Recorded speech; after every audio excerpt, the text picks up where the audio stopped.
بسم اللہ الرحمن الرحیم۔ شروع اللہ کا نام لے کر جو بہت مہربان نہایت رحم والا ہے۔ میرے تمام مسلمان بہنوں اور بھائیوں کو السلام علیکم۔ آج ہم بات کرنے والے ہیں بد نظری کے علاج کی۔ بد نظری ایک حاسدانہ زہر ہے جو بعض آدمیوں کے اندر ہوتا ہے۔ اگر ایسا آدمی کسی کو گہری نظر سے دیکھ لے تو اس کو نظر لگ جاتی ہے۔ اس کے لیے نظر بد کا لگ جانا عین حقیقت ہے۔ نظر بد کا لگنا صرف آدمیوں تک محدود نہیں ہوتا، بلکہ بچے، جانور، کھیتی باغ، مکان، دولت اور مال و اسباب، ہر چیز پر نظر لگ سکتی ہے۔ نظر بد سے بچنے کے لیے ہم آپ کو ایک چھوٹی سی آیت بتائیں گے، اور وہ بتانے سے پہلے تمام دیکھنے اور سننے والوں سے گزارش ہے کہ ہمارے چینل کو سبسکرائب کر لیں اور گھنٹی کے بٹن کو دبا دیں تاکہ ہماری ہر نئی آنے والی ویڈیو جو انسانی مسائل پر ہم بناتے ہیں وہ آپ کو بآسانی ملتی رہے۔ نظر بد سے بچنے کے لیے یہ ضروری ہے کہ جب بھی آپ کو کوئی چیز اچھی معلوم ہو اور آپ اس کی تعریف کریں تو ساتھ ہی فوراً ماشاءاللہ بھی کہہ دیں۔ نظر کا اثر اس چیز سے زائل ہو جاتا ہے۔ اگر کسی کو یہ معلوم ہو کہ میری نظر لگ جاتی ہے تو کسی اچھی چیز کو دیکھتے ہی اللہم بارک علیہ کہہ دیں۔ اس کلمہ کی برکت سے نظر کا اثر نہیں رہے گا۔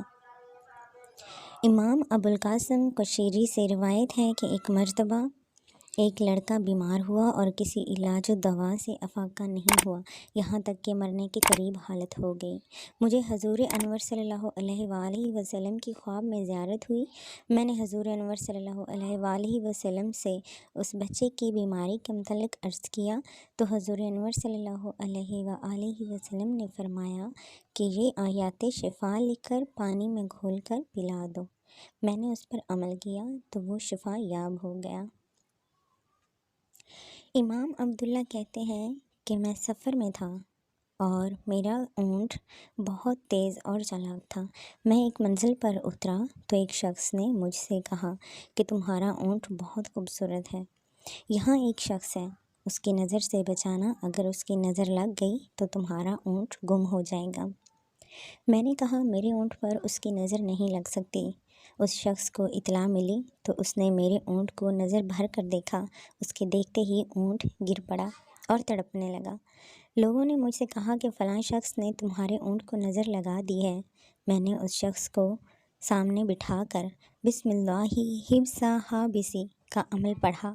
اسی وقت اس شخص کی آنکھ باہر نکل پڑی اور میرا اونٹ اچھا ہو گیا۔ اس واقعے سے پتہ چلا کہ کلام الہی میں بے پناہ اثر ہے۔ جب جادو وغیرہ کا اثر ہو سکتا ہے تو بد نظری کا اثر بھی کلام الہی سے کیوں نہ ختم ہوگا۔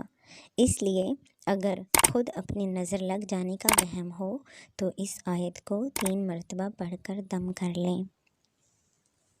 وَإِنْ يَكَادُ الَّذِينَ كَفَرُوا لَيُزْلِقُونَكَ بِأَبْصَارِهِمْ لَمَّا سَمِعُوا الذِّكْرَ وَيَقُولُونَ إِنَّهُ لَمَجْنُونٌ وَمَا هُوَ إِلَّا ذِكْرٌ لِّلْعَالَمِينَ۔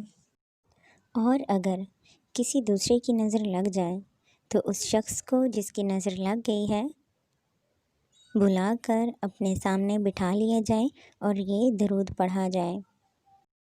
بسم اللہ حبسا حابسن یا شجرا یابسن وشہابا فابسن قدت عین العائن وعلا احب الناس الیہ فارجع البصر کرتین ینقلب الیک البصر خاسئا وہو حسیر۔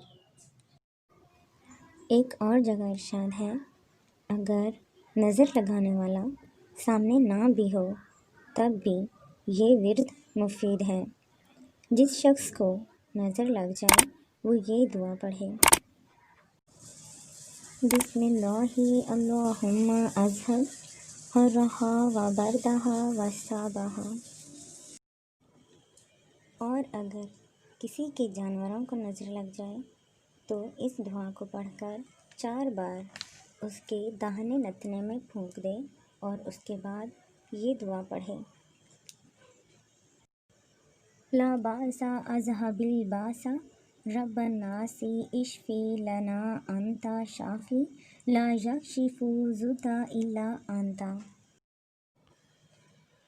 انشاءاللہ تعالیٰ بد نظری کے اثرات فوراً ختم ہو جائیں گے۔ ہم نے آپ کو ہر طرح کی نظر کے لیے، ہر قسم کی اور ہر کسی کو نظر لگنے کے لیے آیات بتا دی ہیں، ان پر عمل کیجیے گا۔ امید ہے آپ کو ہماری آج کی یہ ویڈیو پسند آئی ہوگی۔